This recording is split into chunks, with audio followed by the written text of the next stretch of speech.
The arch-governor looks down at me, but his face is golden. Poreless, without care, I am nothing but the bloodiest of ants. My sacrifice will impress him. He will feel compassion if I abase myself, if I throw myself into the fire for love. He'll feel pity. This is how the stories go. Your Excellency, give me her punishment, I plead. Please! I beg, because my wife's eyes, I see something that terrifies me. I see fight in her as they streak her back bloody. I see anger building inside her. There's a reason she is not afraid. No, no, no, I plead to her. No, Io, please no. Gag that wretched thing. He pickles the arch-governor's ears. Pardius orders. Bridge forces a knot of stone into my mouth.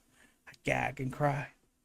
As the 19th lash falls, as I mumble for her not to do it, Io stares into my eyes one last moment, and then she begins her song. It's a quiet sound, a mournful sound, like the song the deep mines whisper as wind moves in the abandoned shafts. It is the song of death and Lanet, the song that is forbidden, the song I only have heard once before. For this they will kill her. Her voice is soft and true, never as beautiful as she. It echoes across the common, rising up like a siren's unearthly call. The lashes pause, the head talks shiver. Even the tin pots sadly shake their heads when they place the words. Few men truly like seeing beauty burn. Pradgus glances embarrassingly over at Arch-Governor Argessis, who descends on a golden grav boots to watch more closely. His silver hair glistens against his noble brow. High cheekbones catch the light. Those golden eyes examine my wife as though a worm had suddenly sprouted beautiful wings. His scar curves as he speaks with a voice dripping power. Let her sing, he says to Pradgus, not bothering to hide his fascination. But my lord, no animal but man throws themselves willingly into the flames, Copper. Relish the sight. You will not see it again. To his camera crew, continue recording. We will edit out the parts we find intolerable. How futile his words make her sacrifice seem. But never has Io been more beautiful to me than in that moment. In the face of cold power, she is fire. This is the girl who danced for this smoking tav with a mane of red. This is the girl who wove me a wedding brand of her own hair. This is the girl who chooses to die for a song of death. My love, remember the cries when winter died for spring skies. They whirled and whirled, but we grabbed our seed and sold our song against their greed. And down in the vial, hear the reaper swing, the reaper swing, the reaper swing. Down in the vial, hear the reaper sing of tale of winter done. My son, remember the chains when gold whirled with iron reins. We whirled and twisted and screamed for all's a veil of better dreams. That is the Forbidden Song in Red Rising. I just got done reading this book, and I loved it. Now, of course, this is the special edition copy, which comes in this nice hardcover, and even the song is on the back of this box. This book right here is absolutely incredible. I loved every minute with it. This was just a great book. Like, truly. So, the story of this book, we follow Darrow. This book is all in the first person point of view of Darrow, the main character, who is on the front of this box. He's also on the back. And Darrow lives on Mars. He is a part of a minor colony, and he is a part of the Reds, Now Mars has a like different type of kind of level system of your wealth. Basically, if you're a red, you are the lowest level. You are poor, and if you are a gold, you are the highest level. You are rich. You are above everyone. And there are different levels. There are pinks and all that. So the world works through different districts in a way, kind of similar to like other young adult novels, Hunger Games, and stuff like that. Of course, I find this a lot more fascinating than other young adult novels. I think this is a lot more interesting. Of course, the book follows Darrow, who is, I believe, like 16, 15, something like that. He's young. He is a teenager. And he's already married. He's married to his wife, Io. It's her in the cover. And he's a miner. He's a helldiver. They are a miner that very much like risk their lives, and they have to do so much dangerous shit that could kill them. And he's like mining, and he wears like this fry suit, which this fry suit is disgusting. Like it's very much disgusting. And like they always have to talk about how there's a smell of piss and shit. And you can see the fry suit on the back of the book. Like he's always shitting himself, he's always pissing himself. Like that's what they don't have time to have bathroom breaks. So if they have to go right then and there. So they are sniffing their own bile matter. And it's disgusting. It's very much disgusting. And of course, Darrow does an amazing thing. He's able to reach a high level of the day, and he expects to be rewarded, because if you reach this limit of like a quota, the quota, you get the number that the quota is supposed to be, you get an award, you get more food, because they are poor, they are practically starving because they have barely anything to eat, and Io has to basically beg or do things that would be seen as kind of embarrassing. And it's very fascinating to see how this world works. And of course, when I first read this, I was very much thinking of the video game Red Faction, which you are a miner and you're rebelling against the Mars government. It's very strange that these books share so much in common with that video game, or at least just in that small concept.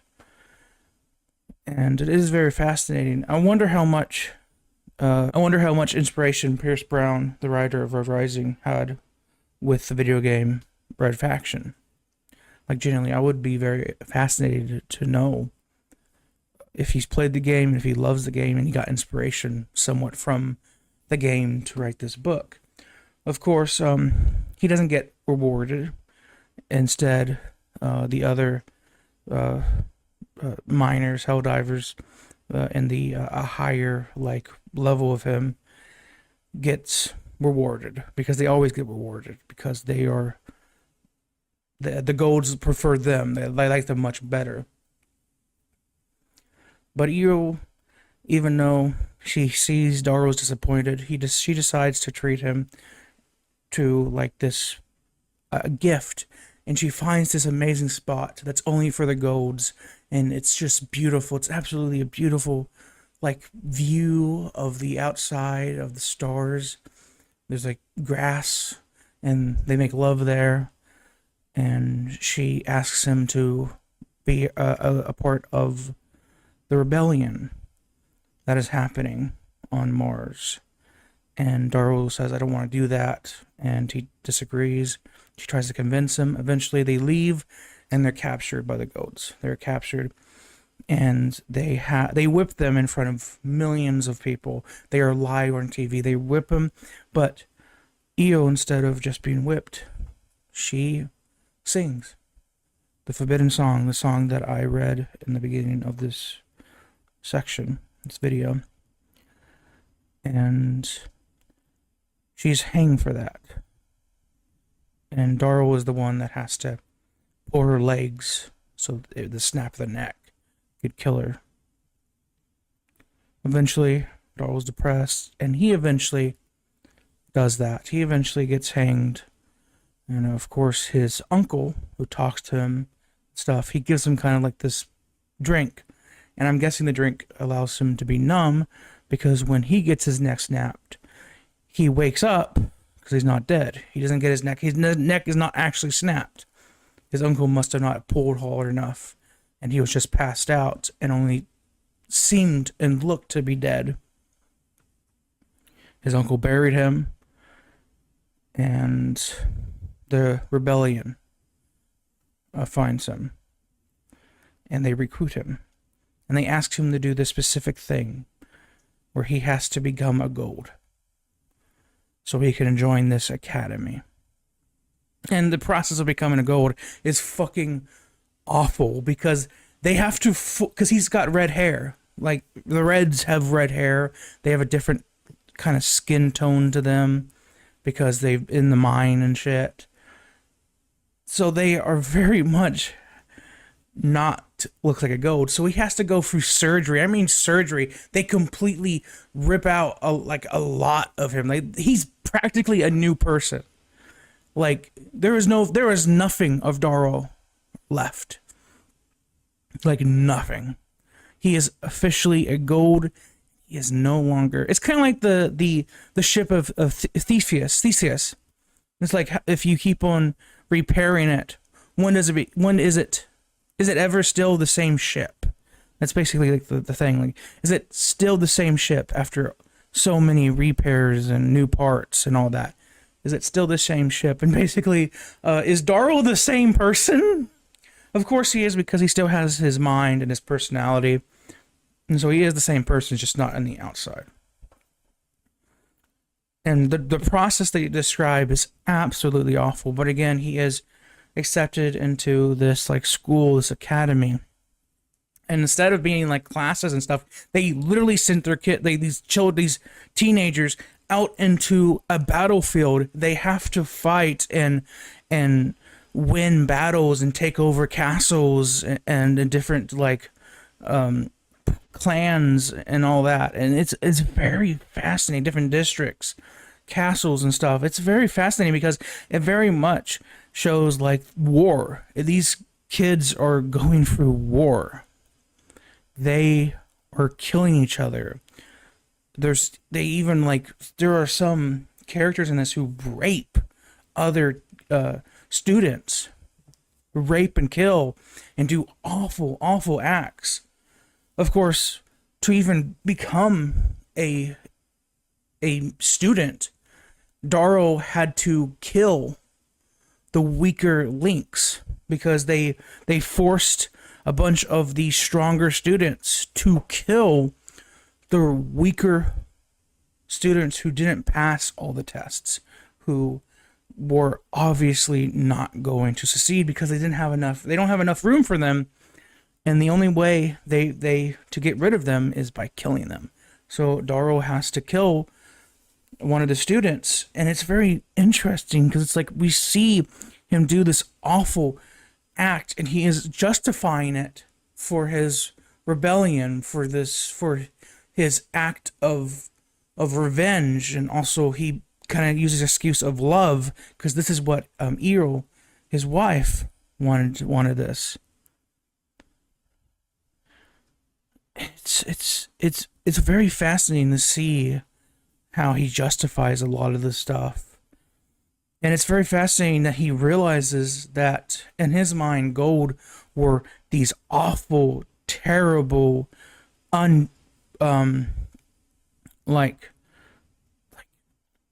these people who just cannot be redeemed, unredeemable people. But through this book, he learns that these are just people. They have flaws. They are not perfect, but they're people. And slowly he's realizing that, and he's kind of at times conflicted, but he knows what he has to do, and he does it. It's very fascinating to see, like to be on, because he's pretending to be a gold, so he has to work with the golds, and he actually sees and interacts with these characters and gets to see how they are, how they talk, and it is very fascinating, and that's what I love about this book. Like it's a war story, and it's funny to say because they're in a school. This is a part of their class, them fighting in this battlefield. Of course, it's not them taking tests and all that. They just sent out the kids to learn how to fight by actually being in a battlefield environment. And it is very fascinating, and I love this book. Like, I truly do. It is an absolutely incredible book, and this edition is extremely beautiful. Like, it's just like the font and how they kind of like present the pages and stuff. It's a very beautiful edition. Of course, this is the only book they have so far, but I do believe they're eventually going to release more editions, because this is a newer edition, I believe. This came out this came out last year. So they probably will eventually release better editions for this. I forgot to mention this, but this edition was gifted to me by my friend. I'm not sure if he wants me even to say his name, but it was given to me by my friend, and so I very much appreciate this gift, and I love this edition. It's absolutely beautiful. Like, it truly is. So he doesn't have any YouTube channel or social media, so that's why I'm not referencing his name, but if he sees this video, he knows who he is, and thank you for this edition. It's great. It's beautiful. Mwah! Love it. But I loved this book. I love the characters. Like, I loved the golds. Like, there were golds that I felt bad for, and like I was like, oh my gosh, like, it's awful, and I'm feeling so bad for these characters, and I'm also like kind of thinking, should I even really feel for Darrow at this point? But I do, and it's like, it shows that these characters have flaws. And I love that. I love that these are flawed characters, all of them. Every single one of them is a flawed character, and I love that. This is I love this book. It truly is incredible. And the artist who did this edition, like, this isn't like, I have now followed the artists on Instagram, and my God, their art is beautiful, like, truly beautiful. And this cover is just this edition is just like beautiful, man. It truly is. So I read the first book in Red Rising. It's now time to read Golden Sun. I've not started this book yet, but I am very, very excited to start reading this. This is a copy I got from my local library, but I am excited to read this. Oh, this is going to be good. Oh, this is going to be good, because Red Rising is absolutely incredible. My friend recommended this series to me, and I am glad I'm finally reading it, even though he recommended it me a while ago, and I'm just now reading it. But I'm glad that I'm finally reading it, because this is absolutely a fun, incredible series, and I can't wait to read more. Like, I highly recommend you read this book, and I'm hoping to get my friends together who have read this book and do a discussion with them, like a podcast like discussion of the first book, and maybe even the second ones. And that one will be very spoiler free, because I tried very hard not to spoil what happens in the book, and I really want to because I loved it. So I'm hoping this is not a guarantee, but I'm hoping I will have a video where I'm discussing the book spoiler, non-spoiler. No, it's spoiler filled. That's what I'm trying to think of. It's spoiler filled. I'm hoping to get a spoiler filled video with my friends in the future. So again, look out for that. And yeah, I love this book. I truly do. It is an absolutely incredible book. I'm excited to read the second one. And before I end this video, I want to say I have a Twitch channel, which is twitch.tv/JarvyRocks. That is twitch.tv/JarvyRocks. Twitch.tv/JarvyRocks. Link in the description. I stream horror games, action games, story games, platformers, retro games, retro-inspired indie games, Metroidvanias. I also stream game live events, like, for example, we'll be having an Xbox showcase and a Summer's Game Fest happening soon. So I'll definitely be live reacting to that when that is released.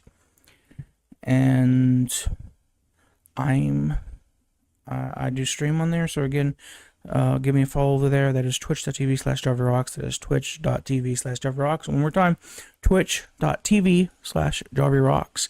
Link in the description. And if you have read Red Rising, tell me what you guys think about it in the comments. And if you haven't read it, tell me if you are going to read it and if you're excited to get into this series, because I highly recommend it. And I'll see you guys in the next video. Bye-bye.